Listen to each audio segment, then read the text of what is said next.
ambao tuna notebook tunaweza kuandika. Somo linasema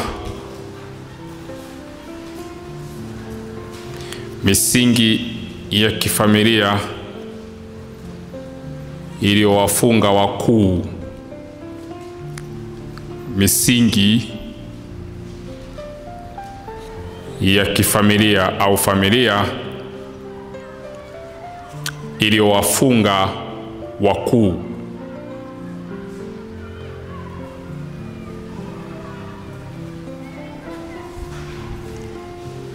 Hilo ndo litakuwa somo letu, misingi ya familia iliyowafunga wakuu. Na tutasoma kitabu kitakachotuongoza ni Zaburi. Zaburi sura ya 11 aya ya 3. Zaburi sura ya 11 aya ya 3.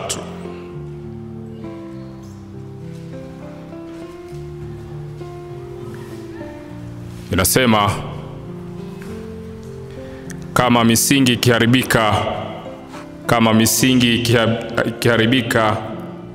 mwenye haki atafanya nini?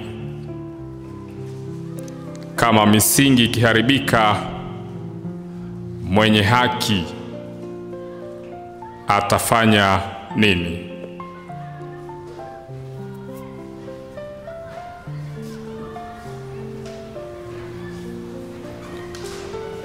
Lengo la somo hili, tunataka tujifunze athari za maisha za watu waliopita zinavyoweza kuleta shida kwa maisha ya waliopo, au shida ambayo ililetwa na kizazi cha jana inavyoweza kuleta shida kwenye kizazi kinachoishi leo.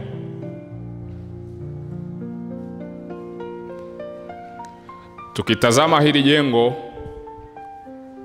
limesimama chini ya msingi, na liko imara kwa sababu ya msingi ambao umewekwa. Bila huo msingi, inawezekana hili jengo lisingekuwa imara kama lilivyo, lakini kwa sababu ya msingi hili jengo limesimama. Hakuna mti wowote ambao hauna mizizi. Mti imara ni yule mti ambao unakuwa una mizizi, na hakuna mtu ambaye ametokea duniani kwa bahati mbaya. Kila aliyepo ana asili yake aliyotoka, na kama ana asili yake aliyotoka, inategemea na hiyo asili ilikuwa ni asili ya aina gani. Kwa hiyo hili ndo litakuwa somo letu kwa siku ya leo, misingi ya kifamilia iliyowafunga wakuu. Sasa nitaomba unisaidie jambo moja. Ninapozungumza misingi, nazungumza misingi kwenye maeneo mbalimbali. Nazungumza kwenye eneo la uchumi, nazungumza kwenye eneo la elimu, nazungumza kwenye eneo la kazi, nazungumza kwenye eneo la ndoa kwa ujumla. Na tunaposema misingi au msingi kwa tafasiri ya kiroho, tunaweza tukasema msingi ni utambulisho. Ni utambulisho katika ulimwengu wa kiroho unaompa Mungu halali au shetani wa kukufuatilia. Ni utambulisho katika ulimwengu wa kiroho unaompa Mungu halali au shetani wa kukufuatilia. Mungu anakufuatilia kwa uhalali ulio mzuri, lakini shetani unakuta anakufuatilia kwa uhalali ulio mbaya. Ninaomba unisaidie kupiga picha ya kiroho au kuchora ramani ya kiroho ya aina ya familia unayotoka. Kwenye maeneo yote, uangalie kwenye maeneo ya elimu, uangalie kwenye maeneo ya kazi, uangalie kwenye maeneo ya ndoa. Je, wanawake wanaolewa? Na kama wanaolewa, wanadumu kwenye ndoa zao au wanaishi kwa amani? Je, vijana wa kiume wao hali yao ya ndoa ikoje? Ukija kwenye eneo la elimu, je, kuna shida yoyote kwenye eneo la elimu? Ukija kwenye eneo la uchumi, je, kuna shida yoyote kwenye eneo la uchumi? Kwa hiyo lazima upige picha, uangalie kwamba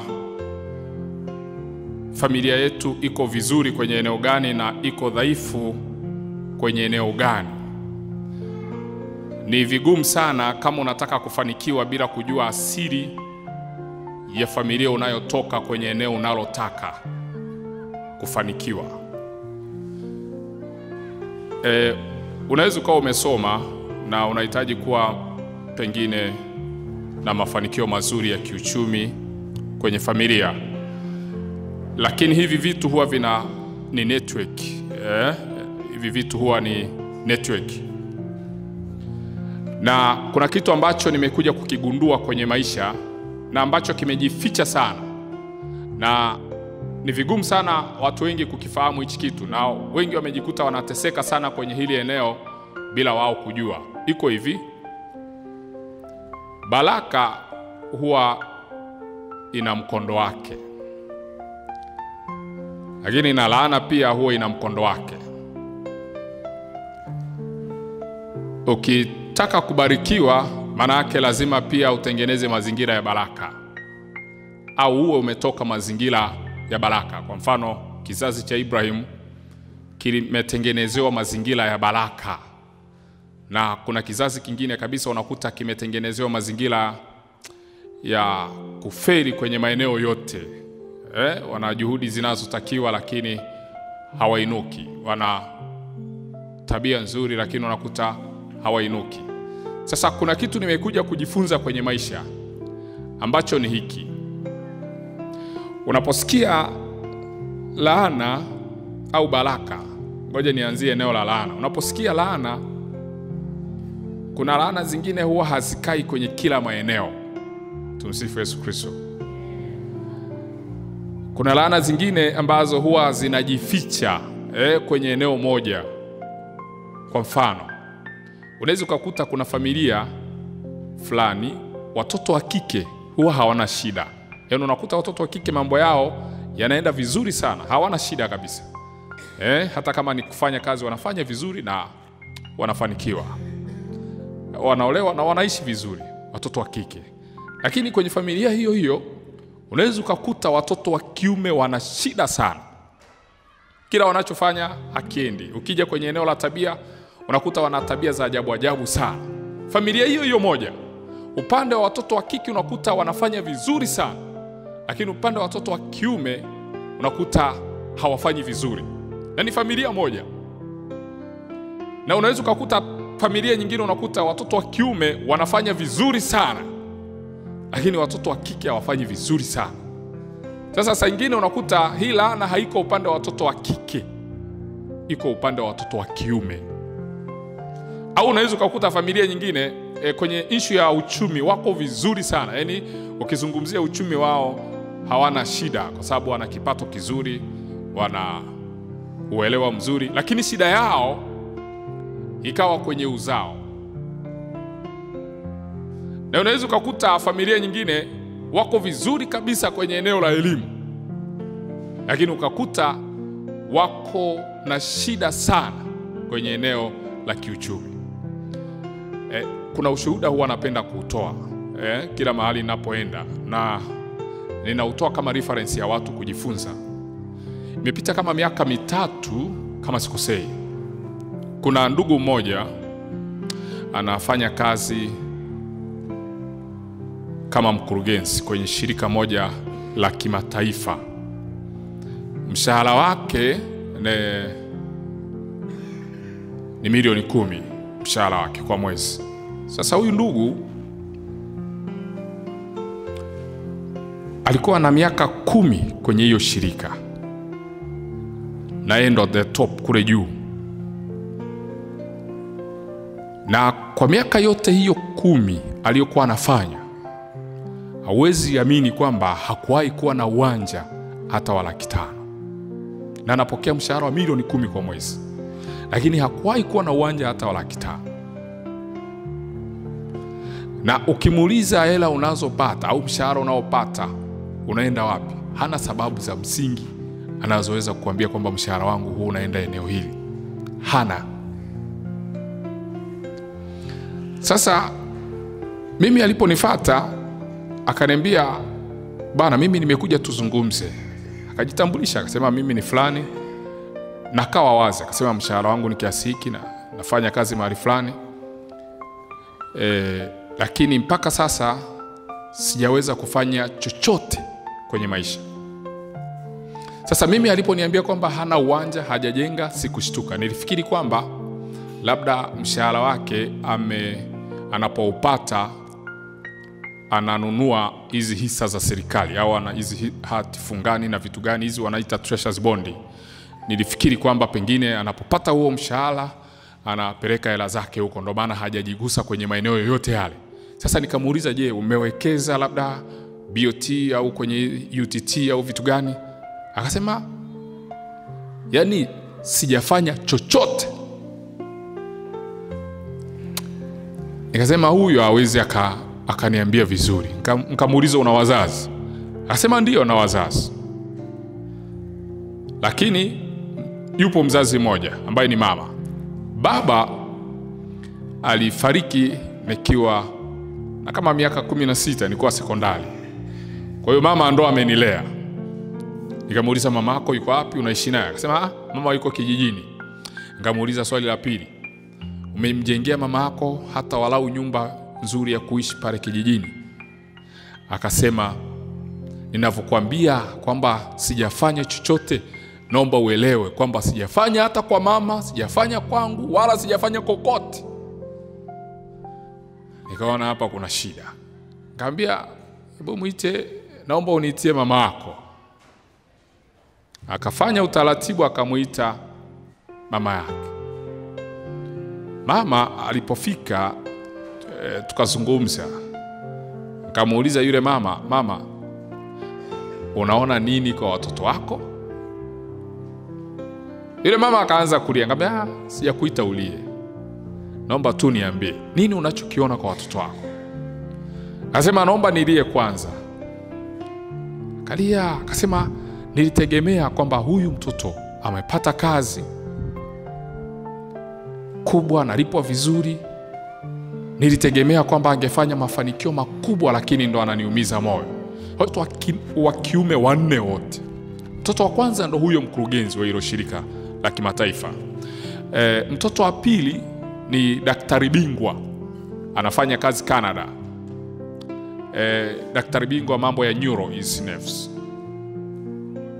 Huyo sasa ana miaka 40, hajaoa na anakunywa pombe kupita kiasi. Na hivyo. Mtoto wao watatu, kijana wao watatu wamemaliza chuo kikuu cha hapo UDOM karibia miaka 5 iliyopita. Alifunguliwa biashara zaidi ya mara 3. Ile biashara inakufa yenyewe. Mdogo wao wa mwisho ndo anaishi na mama yao kijijini, ni bodaboda. Kwa hiyo yani maisha yao hivyo yani. Angalia sasa kwenye hii familia, kwenye eneo la elimu sio shida. Tumsifu Yesu Kristo.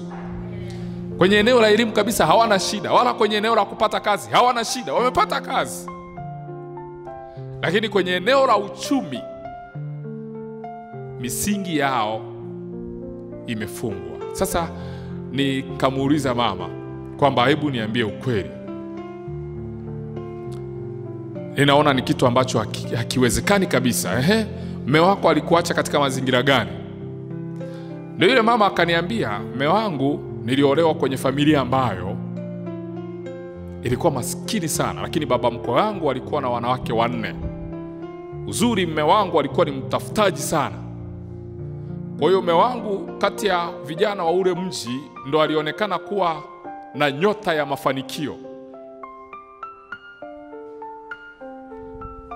Ndo alianza kuleta heshima ya ule mji. Sasa baada ya kuwa ameleta heshima ya huo mji, ikaelekea kwamba akachukiwa tu bila sababu na ndugu zao. Sasa siku moja huyu baba alikuwa anajenga gorofa. Ameamka asubuhi, amemwaga mke wake kwamba mke wangu, ngoja nipite pale site nikawaone mafundi wanaendeleaje, alafu nitaenda kwenye majukumu yangu. Kwa hiyo kweli akaenda mpaka site. Akaenda akaona mafundi wanavyoendelea. Ili anatoka pale, akapiga hatua kama 5 ili akaingie kwenye gari lake awashe aondoke, akaanguka. Kwa alipoanguka akafia pale pale. Kwa hiyo umempeleka hospitali, wakuta ameshafariki. Sasa wakaja wakafanya taratibu, wakazika. Jamii za Kiafrika mnazijua, si mnajua you can guess kilichotokea. Uko ukakaa, asema huyu mke, mwanamke ndo atakuwa amemuua huyu baba. Kwa hiyo wakahakikisha kila alichokuwa amekipata yule baba na mke wake, ukoo ukachukua vyote, lile gorofa, kila kitu, hakuachiwa hata senti 5. Na unajua ndugu walivyo, ukiwa na mali leo ukafa, kama hujaziweka vizuri kwa mke wako au kwa mume wako, watakuja watasema tunachukua hizi mali, tutakuwa tunawasomesha watoto wa ndugu yetu. Watawasomesha sasa. Kwa hiyo wakachukua kila kitu. Wakachukua kila kitu. Yule mama kwa maumivu makubwa aliyokuwa nayo, siku anaanua matanga, yule mama akasema hivi, misingi sasa ndo ilianza kuharibikia hapa. Yule mama akasema hivi, umenioa kwenye mji, nimekuja, nimezaa watoto 4 wa kiume. Leo ninatamka kama mwanamke niliyeolewa kwenye huu mji, ninatamka kwamba kwenye huu ukoo hakuna mtu atakuja amiliki kitu chochote kwenye maisha yake. Afu alikuwa na nguo, akaweka ile nguo, akairuka. Anasema kwenye huu ukoo hakuna mtu atakuja amiliki chochote. Asa huyu mama alichosahau ni hiki, alikuwa na watoto wa ule ukoo ambao ni watoto wake. Kwa hiyo lile neno alilotamka lilienda kuwafunga na wale watoto. Sasa angalia alichosema kwamba hamtakuja mmiliki chochote, sio hamtakuja msome. Tumsifu Yesu Kristo. Yaani kusoma mtasoma.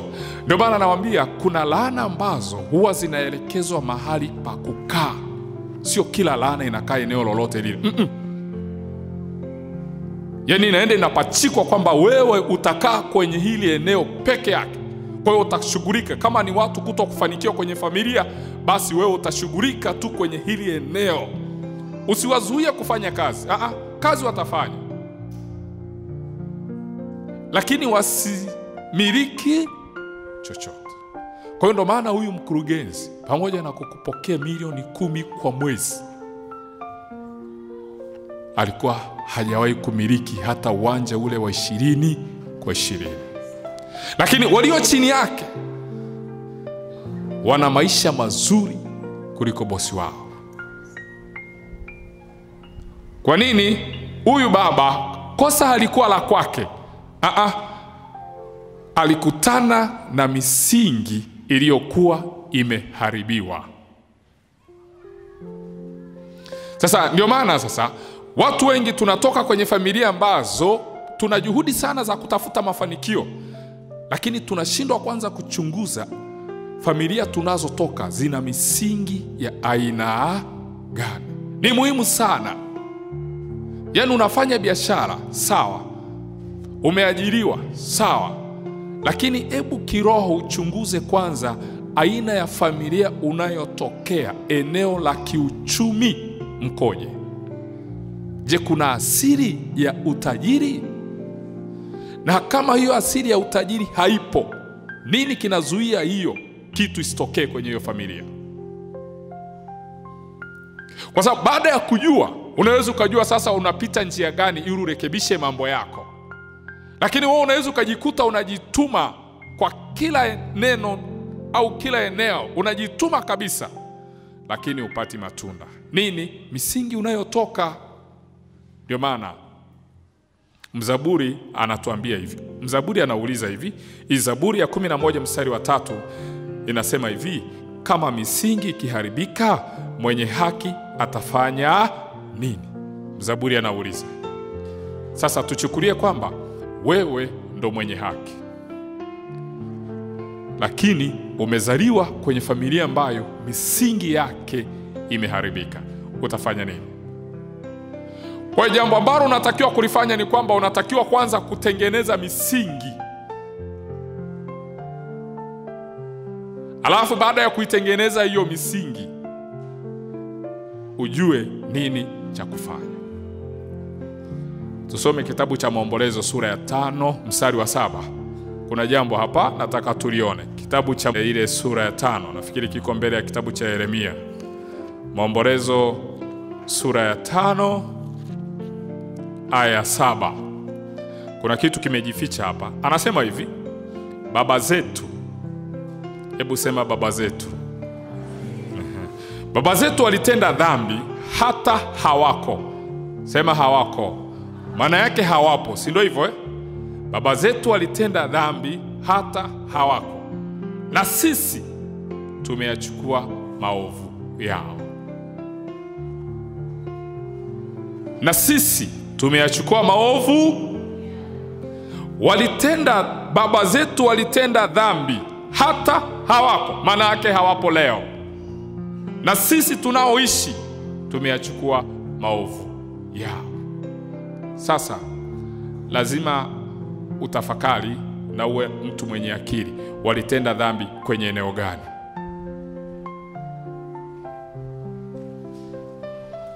Ishu ndio inakuja hapo. Walitenda dhambi. Sawa, dhambi ni dhambi. Lakini hii dhambi walioitenda, waliitenda kwenye eneo gani? Inawezekana walikuwa wanaoa wanawake wanawanyanyasa. Hiyo ni dhambi walitenda kwenye hilo eneo. Kwa hiyo unaweza ukakuta misingi ya hicho kizazi, kila mwanamke anayeolewa kwenye hiyo familia ananyanyaswa, anaonewa, anadhulumiwa. Walitenda dhambi kwenye eneo gani? Pengine walizulumu uwanja wa mtu, alafu yule mtu akanungunika moyoni, akatamka laana kwamba kama mmeninyang'anya uwanja ambao ni haki yangu, hamtakaa mmiliki uwanja ninyi na watoto wenu. Maana yake ninyi shida yenu itakuwa ni kwenye eneo la kumiliki ardhi. Tumsifu Yesu Kristo. Kuna mtu ananielewa jamani? Kwa hiyo shida yenu itakuwa ni kwenye hilo eneo. Kwenye maeneo mengine mnaweza mkao mko vizuri sana, lakini kwenye eneo la kumiliki mkao mnakutana na changamoto nyingi sana. Baba zetu walitenda dhambi hata hawako, na sisi tumeyachukua maovu yao. Maovu gani?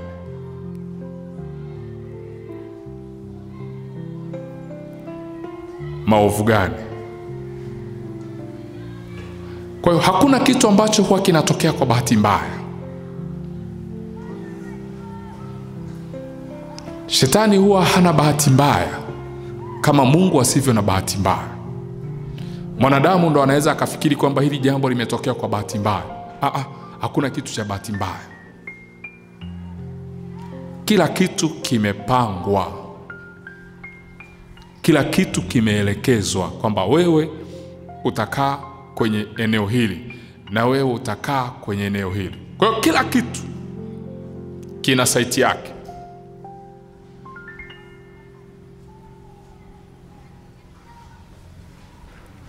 Kwa hiyo ninaomba unisaidie kutafakari, chora ramani ya kiroho ya familia unayotoka, kwenye eneo la elimu, kwenye eneo la kazi, kwenye eneo la afya, kwenye eneo la watoto, kwenye maeneo mengi unayoweza kuona. Hilo litakusaidia. Hilo litakusaidia kujua kwamba hili eneo natakiwa kulifanyia kazi.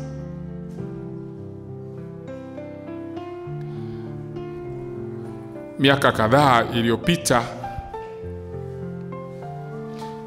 niliwahi kupata hela nyingi sana. Zile hela zikaja zikaisha ghafla, pap. Lakini zilisha kwa mazingira gani? Kuna ndugu nilimpa kazi ya kusimamia biashara fulani. Kwa hiyo nikajikuta ule mtaji wote niliouweka ameuchukua, ameenda kuanzisha biashara yake. Lakini mwisho wa siku na yeye ile biashara aliyoanzisha ikafa. Sasa siku moja ninasali mbele ya Yesu Ekaristi.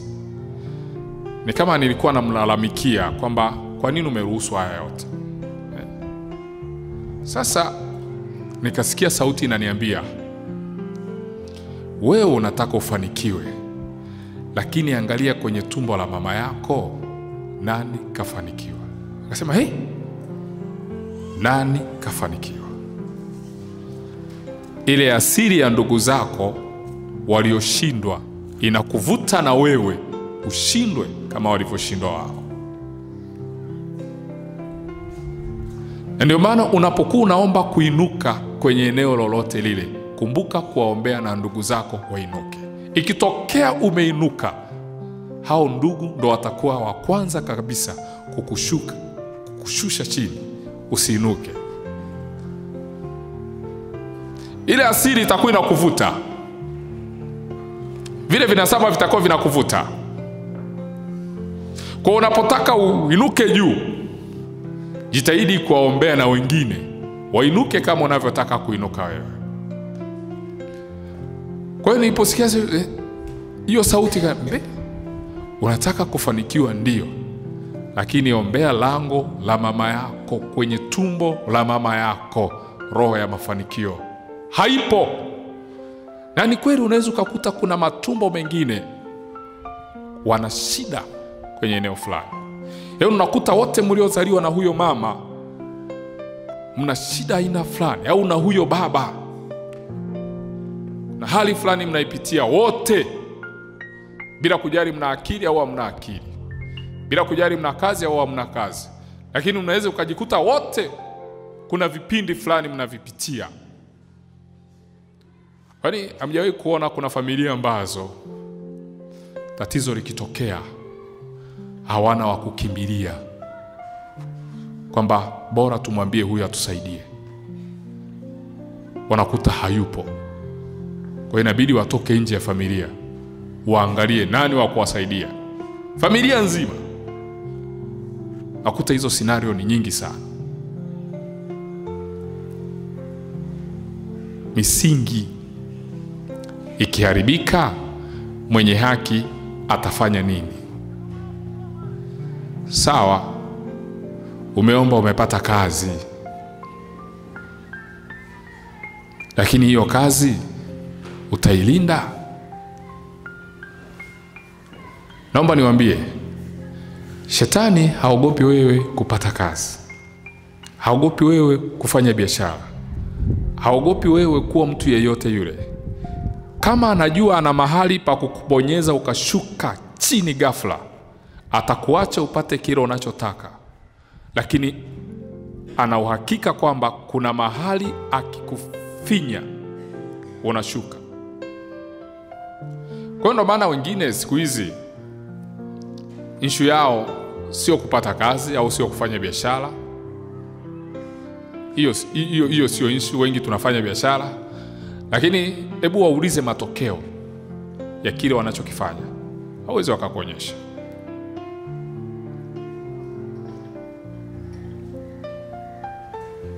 Misingi, tengeneza misingi. hiyo misingi itakusaidia, lakini sio tu itakusaidia, itawanyanyua na wengine.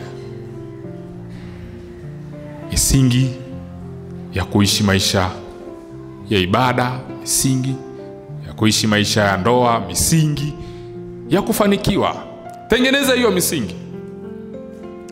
Usipoitengeneza hiyo misingi, ujue kabisa kwamba ulichokipitia wewe na watoto wako wanakuja kukipitia hicho hicho. Na ndicho ambacho wengi leo tunakiishi. Tunaishi kwenye yale maisha ambayo wazazi waliyakuta, wakapambana nayo, yakawashinda, wametuachia na sisi. Na sisi tunaingia kwenye maisha hayo hayo, na yenyewe yanatupiga, yanavyoweza kutupiga, yanatuacha. Na sisi tunawaachia na watoto wetu na wao wanakuja wanakutana na kile kilichotupiga, kinawapiga, wanarudi kule kule. Misingi ikiharibika, mwenye haki atafanya nini? Juhudi zako hizo ulizonazo, mawazo yako hayo mazuri ulionayo, yatafanya nini? Juzi nilikuwa Singida. Askofu Mapunda alikuwa amenipigia simu, nimeenda kumwona, lakini pia kuna dada mmoja alinipigia simu. Ana kaka yake ni daktari bingwa. Yaani kwa pale Singida hakuna daktari bingwa mzuri kwenye hilo eneo kama yule kaka. Ana miaka 49. Huyo daktari bingwa. Dada yake akaniambia, kaka njoo. Nikaenda. Akaenda akanionesha chumba anachoishi yule daktari bingwa. Akaniambia hapa ndipo anapoishi daktari bingwa. Kile chumba ukiingia ndani ni godoro peke yake. Akili yangu ikakataa. Ambia hapa daktari ndo anaishi hapa.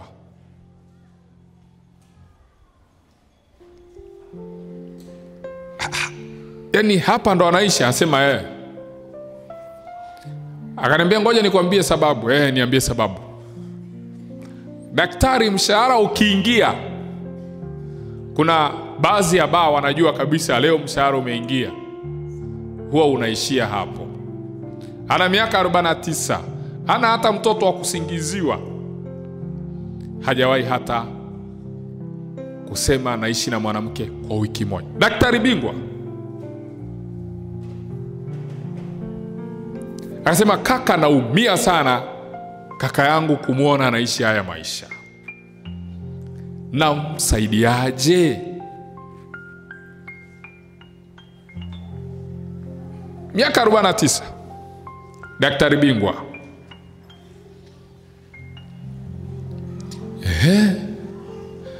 Nikamwambia wewe umeolewa? Akasema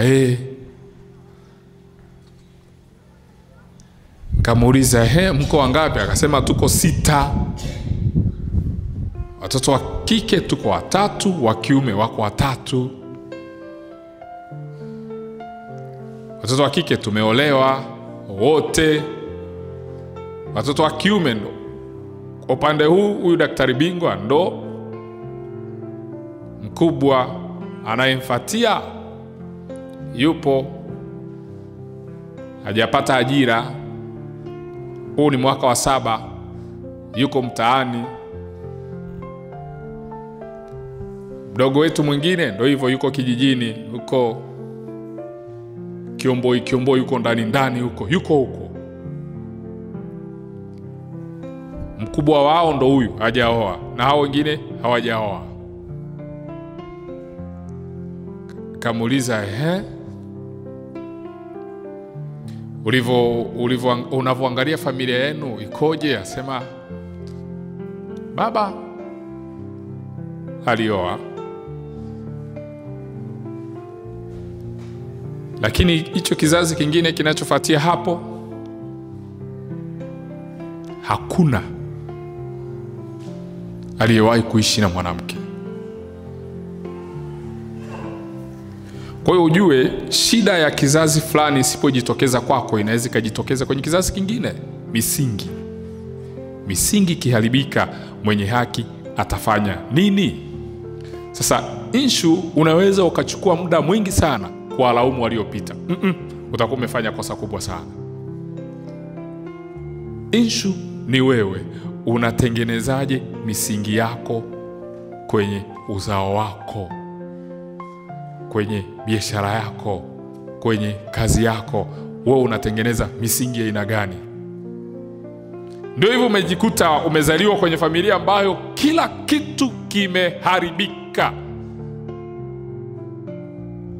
Wewe sasa tunaanzia kwako, unatengeneza misingi ya aina gani?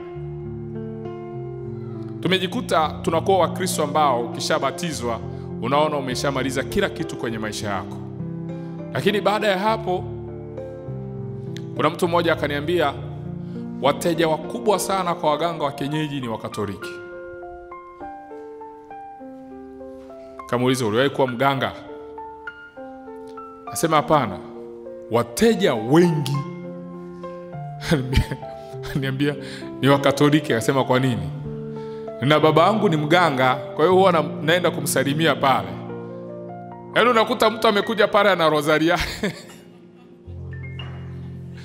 amesahau hata kuivua kuiweka mfukoni, unakuta iko shingoni na ninginia. Sasa ndo wale Wakatoliki tunaosema ana ekaristi mdomoni, rosari shingoni, hirizi kiunoni. Tunao wengi. Misingi ikiharibika, mwenye haki atafanya nini? Usiwe mwepesi sana wa kumlaumu ndugu yako anapokuwa pengine anaenda kinyume na kile ulichokuwa unatarajia. Usiwe mwepesi sana wa kumlaumu. Rudi, angalia misingi mnayotokea wote. Inawezekana wewe umepambana, at least hiyo misingi unaivukavuka. Lakini kabla ya point out kwamba wewe si utakuwa hivi na utakuwa hivi na utakuwa hivi, rudi chini, angalia misingi mnayotokea ikoje. Tuna familia ambazo unaweza ukakuta siku hizi, unaweza ukakuta mama huyu ana watoto 3. Na unakuta kati ya hawa watoto 3 amezaa na kila mwanaume. Mtoto huyu ana baba tofauti, na huyu ana babake, na huyu ana babake, na huyu ana babake. Imagine huyu mtoto misingi yake ataitengeneza namna gani? Haya, na sisi wanaume usipolielewa hili utateseka. Unaweza ukakuta umezaa kweli na wanawake wengi, umeamua sawa kukusanya watoto wako pamoja. Hiyo misingi unaitengenezaje? Yaani ili watoto wako na wao wasije wakafanye kile ulichokifanya, wewe unafanyaje? Sawa, wewe ni mama, umeolewa, lakini ulipoolewa mwanaume aliyekuwa amekutwa na watoto 2, pengine kila mtoto na baba yake, umeenda ukazaa tena na huyo baba. Inawezekana hawa watoto wako hawa baba waliwatelekeza. Sawa, Mungu amekusaidia, umeolewa na huyo mwanaume, na yeye umeenda umezaa watoto. Hawa watoto misingi yao unaitengeneza vipi? Maana yake ni kwamba usipotengeneza misingi yako kuanzia kwako, watavurunda pengine zaidi yako, na utakuja ujikute unaumia sana kwa sababu ya hali kama hiyo. Lakini kumbuka, hako kamlango unakuwa umekafungua wewe, na kama mlango umeufungua wewe, wa kuufunga huo mlango ni wewe. Tumsifu Yesu Kristo. Yaani usije ukasubiri watoto wako waje kufunga mlango ulioufungua wewe. Mlango ulioufungua wewe unatakiwa kuufunga wewe. Yaani wewe ndo unatakiwa kulipa hizo gharama ambazo ulizisababisha wewe mwenyewe. Lakini angalia, imekuwa vice versa.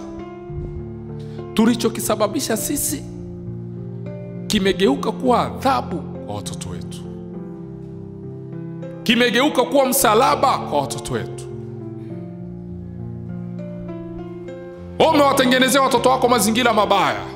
Leo unaweza kuwatamkia maneno magumu ya laana, kwamba kama hamniheshimu mimi, mama yenu au baba yenu, tutaona. Taona wapi? Mazingira uliyoyatengeneza wewe. Kumbuka, historia ina kawaida ya kujirudia. Historia ina kawaida ya kujirudia. Yaani hiyo historia inaweza ikapotea hata miaka 200, lakini ikaja ikaibuka baadaye.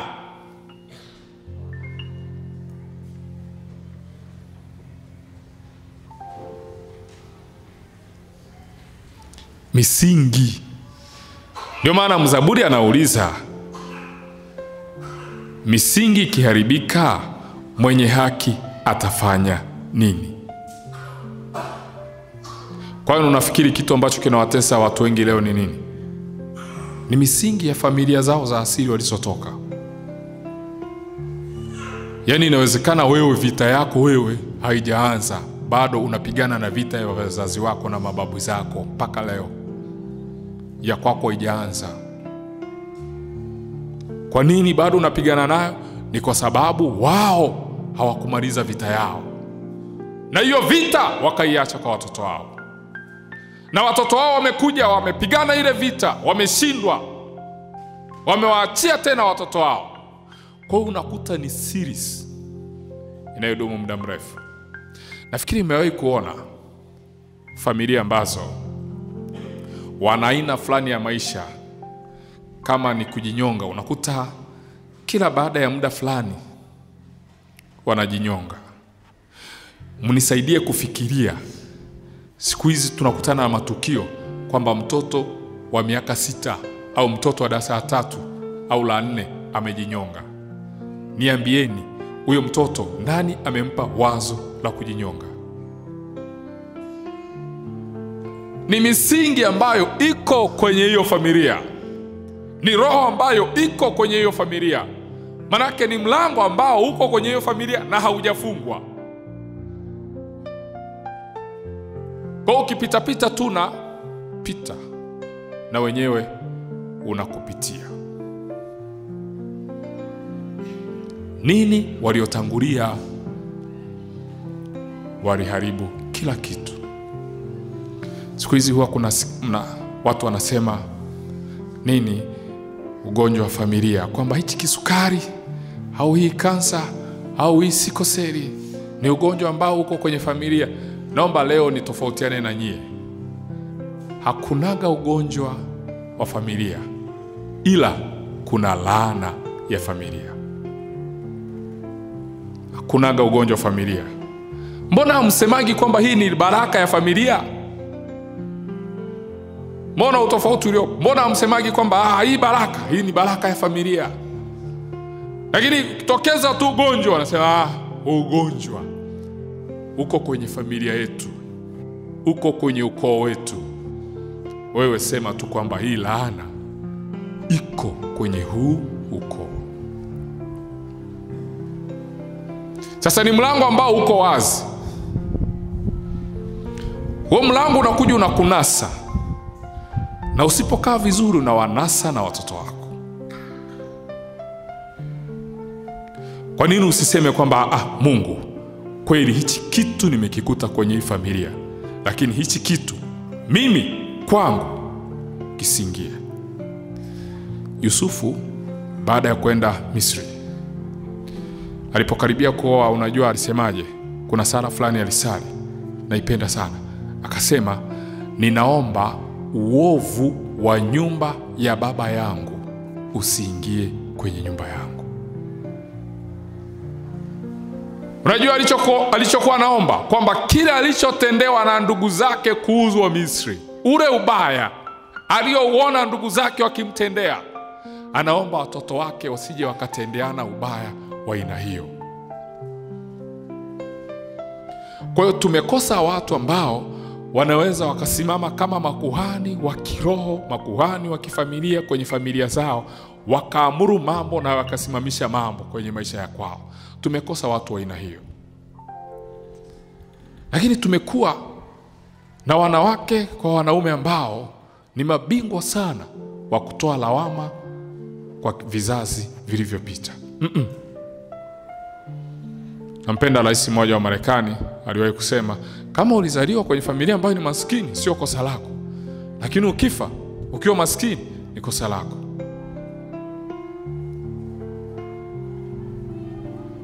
Kama ulizaliwa kwenye familia ambayo ni ya kipagani, ukifa ukiwa mpagani ni kosa lako, lakini kuzaliwa kwenye familia ambayo ni ya kipagani sio kosa lako, ila kufa ukiwa mpagani ni kosa lako.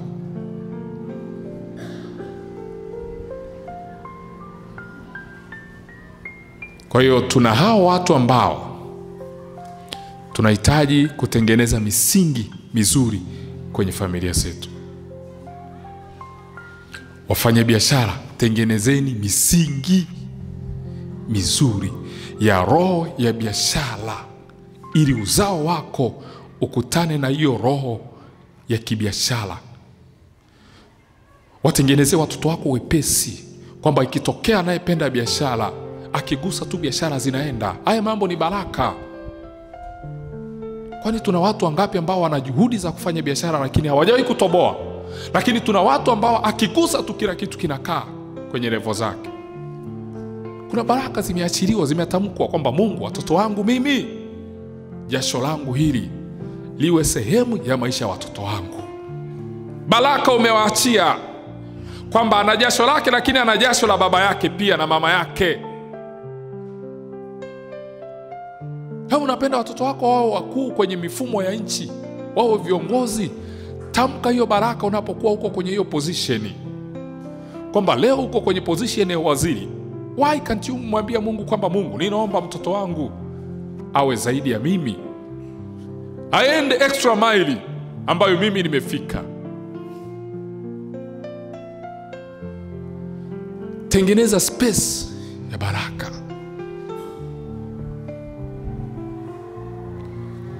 Lakini tukipata position ambazo tupo leo, hatukumbuki kuzilinda zile position kwa kuzitamkia baraka.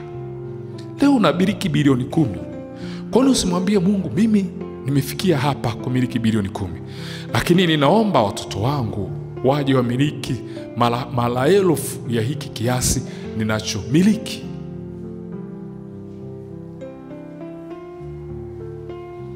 Achilia baraka, achilia wepesi. Wengine tunakutana na ugumu kwa sababu hatujakutana na wepesi wa aina yoyote. Lakini kama pengine baraka ingeachiliwa, pap, tungekutana na hiyo baraka. Hivi unaonaje leo mimi nakuja, ninasimama, ninasali, ninamwambia Mungu, ninaomba watoto wangu wafanye zaidi yangu. Sadaka hii iwe ukumbusho.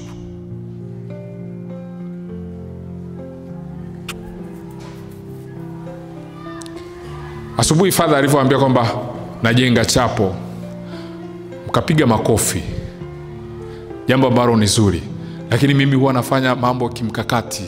Nakuta nimezaliwa kwenye familia ambazo walijenga madhabahu mengi sana, nakuta yanavuta watu. Kwa hiyo mimi nikipata fursa ya kujenga kama hiyo chapo, naambia Mungu, hii chapo itawasimamia watoto wangu wa kike maisha yao yote, nikiwa niko hai au nikiwa sipo hai. Madhabahu hii iwakumbatie watoto wangu. Madhabahu hii ilinde uzao wangu wa kiume, kwa sababu mimi sitakuwepo. Ilinde biashara zao, wasije wakaonewa. Unajua maana yake nini? Hakuna mtoto atakayeonewa. Ikitokea naonewa, ile madhabahu inanyanyuka. Yesu Ekaristi mwenyewe anasimama, anasema, mwaguse wengine lakini msiguse uzao wa hilo tumbo, msiguse uzao wa hicho kiuno. Lakini sisi tumetoka kwenye familia ambayo walikuwa wanatambika kila mwezi, kila wiki, kila mwaka.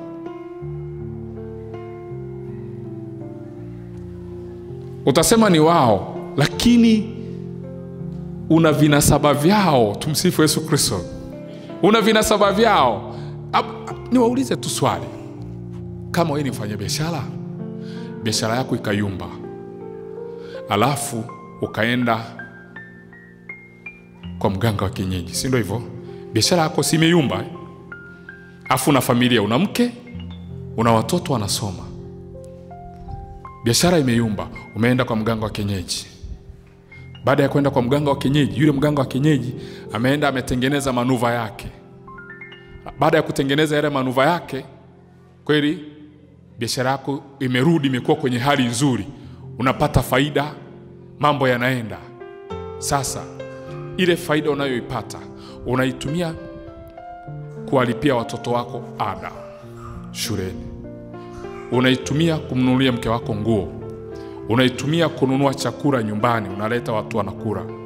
Niwaulize, hapo unakuwa umewaunganisha watoto wako, unakuwa haujawaunganisha? Umeona inavyofanya kazi? Lakini huo mtaji umeupata wapi? Nani katamka kwamba ukafanikiwe? Mganga anamwakilisha nani? Wewe unafikiri shetani anaweza mitego ni mingi. Kwa hiyo tayari anakuwa na uhakika kwamba hichi kizazi kiko kwenye himaya yangu. Na ndio maana kama hamjawahi kuona issue, ndio maana chunguza. Watu wengi ambao wakienda kwa waganga, huwa mganga anahakikisha hao watu wameacha damu yao pale. Wanaiachaje? Naweza akakuchanja kwamba kidogo tu. Tumsifu Yesu Kristo. Kwa hiyo anakuchanja, anakuambia ni kidogo, lakini nataka kukuambia kupitia ile damu uliyoidondosha pale, wanaweza wakatrace kizazi chako chote wakakipata. Naomba niwaibie mbinu nyingine ya kijasusi ya nchi zilizoendelea. Unamuona Rais Trump akija Tanzania, hawezi akajisaidia Tanzania. Yaani hawezi akaenda chooni, choo cha Kitanzania kilichoko kwenye ardhi ya Tanzania. Si mnaelewa hiyo lugha? Mnajua ni kwa nini? Anaweza akaenda, wakipata ule mkojo wake au kile kinyesi chake, wanaweza wakajua aina ya ugonjwa walionao. Sayansi tu akajua. Kwa hiyo wanakuta anatembea na gari ambalo kila kitu, akija akajisaidia hapa Tanzania, anarudi na kinyesi chake Marekani.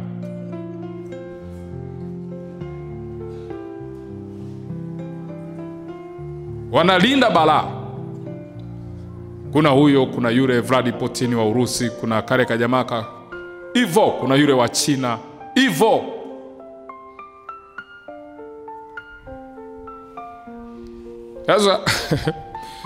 Sasa unakuta unadondosha pengine hata ni kidamu chako kidogo tu, unaona ni kidogo, lakini inaweza ikawa ni damu ambayo itafunga ukoo mzima. Yani kupitia ile damu anaweza akatrace na akafunga maeneo yote, iwe ni financially, iwe ni nini hivyo. Ile damu ina vinasaba. Ndio maana mimi wakinichukua, wakinipima mimi damu yangu, labda kama baba alichepuka, ndo mmoja tunaweza tukafanana humu, lakini kila mmoja damu yake itaenda kwenye vinasaba vya kwao. Kwa hiyo kama kuna baba ambaye ameshiriki pengine kuwa na mtoto mwingine nje, huyo ndo tunaweza tukafanana vile vinasaba. Kwa hiyo kupitia hicho anaweza akatrace, akajua vinasaba vyako vyote. Kuna daktari moja, daktari bingwa, ameniambia kitu ambacho nimeshangaa. Anasema kupitia DNA yako kwa sasa anaweza akapima na wakaelewa umri wa kizazi chako kuishi duniani ni miaka mingapi. Naweza akakwambia wewe kizazi chako toka kimeanza kimeishi miaka 2,000,000 au kimeishi miaka 500,000 duniani. Hivyo ni vinasaba tu. Je, mambo ya kiroho?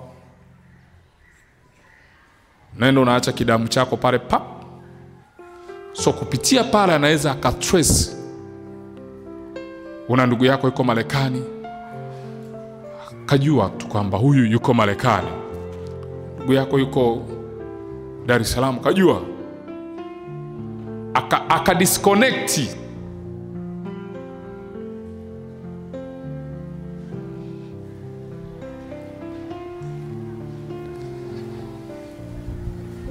Kuna mwaka jana nilikuwa parokia moja, tulikuwa na semina ya wiki nzima kama hii. Watu walikuja wengi sana. Sasa kumbe ile semina ilikuwa na aina fulani ya vibe la kiroho. Sasa kuna maeneo ya kama hapa parokiani pembezoni kuna mtaalamu. Unajua siku hizi wataalamu hawaishi tena kwenye vile vijumba vya zamani sasa hivi wanaishi kwenye magorofa, kwenye nyumba nzuri.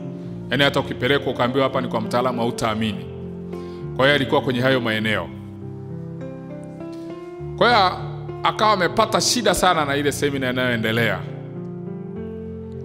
Basi akaja na vitu vyake, na yeye akaja tu kama mshiriki. Alipokuja akakaa kwa nyuma, tukaanza wakati wa maabudu. Yesu wa Ekaristi akaruka naye, alikuwa ni mbaba. Yesu wa Ekaristi akaruka naye, pap! Yule baba akaanza kuhangaika. Yaani akajivuruta kutoka alikokuwa amekaa kule nyuma, kaja mpaka sehemu ambayo mimi nilikuwa nimepiga magoti tunasali. Kahangaika. Sisi wakati tunamwabudu Yesu wa Ekaristi, hatuhangaiki na mtu. Wewe uanguke ufanye nini, ni wewe tu. Kateseka sana mpaka tunamaliza wimbo wa mwisho, waumini wanaenda nyumbani, bado anahangaika tu. Sasa nikamwambia Father, hebu tumuone huyo mtu. Tukaenda tukamuona. Ambia nini shida? Akawa amekabwa vibaya mno. Sasa Mungu saidia, ile kitu ilimbadilisha, akawa Mkristo. Alikuwa ananiambia namna ambavyo anaweza akatenganisha maisha ya watu.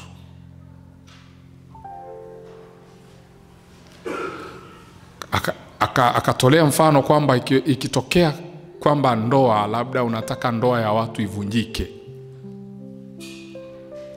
unakuwa unafanyaje?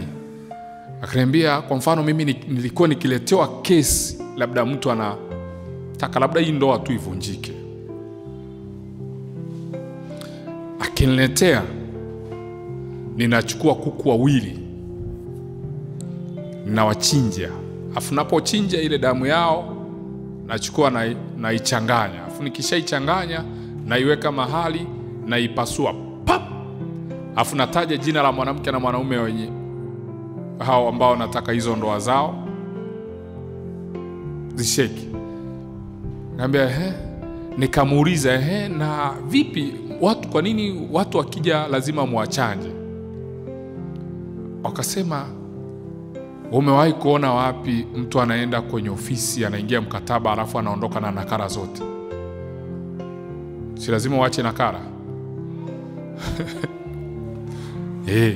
Kwa hiyo lazima tunabaki na nakala yake. Akizingua tu na sisi tunamzingua. Si tuna nakala? Shahidi tunao. Tumsifu Yesu Kristo.